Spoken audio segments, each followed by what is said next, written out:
Wow! ఎన్ని years అయింది మనం కలిసి ఇక్కడ? అవును, చాలా ఇయర్స్ అయిపోయింది మనం అందరం కలిసి. Let's have something. ఓకే. రా వెళ్దాం. బాబాయ్ గారు లేరా? లేరండి, ఇప్పుడు నేనే చూసుకుంటున్నాను. ఒకప్పుడు ఇది మా రెగ్యులర్ అడ్డా. చాలా ఇయర్స్ తర్వాత మళ్ళీ కలిసాం. ఏమున్నాయి కొత్తగా? స్టెరిలైజ్డ్ ఫ్లేవర్డ్ మిల్క్స్ వచ్చాయి కొత్తగా. ఓకే, అన్నీ కలిపి ఒక్కొక్కటి ఇచ్చేయండి. Okay, sure.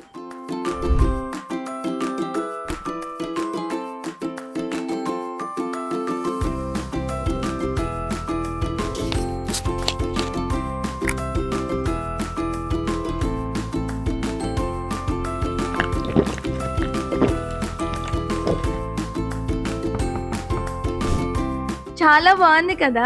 Too good. Celebrate every happy moment with the Sangam Way. నాణ్యత, నమ్మకాలకు చిరునామా సంగం ఉత్పత్తులు.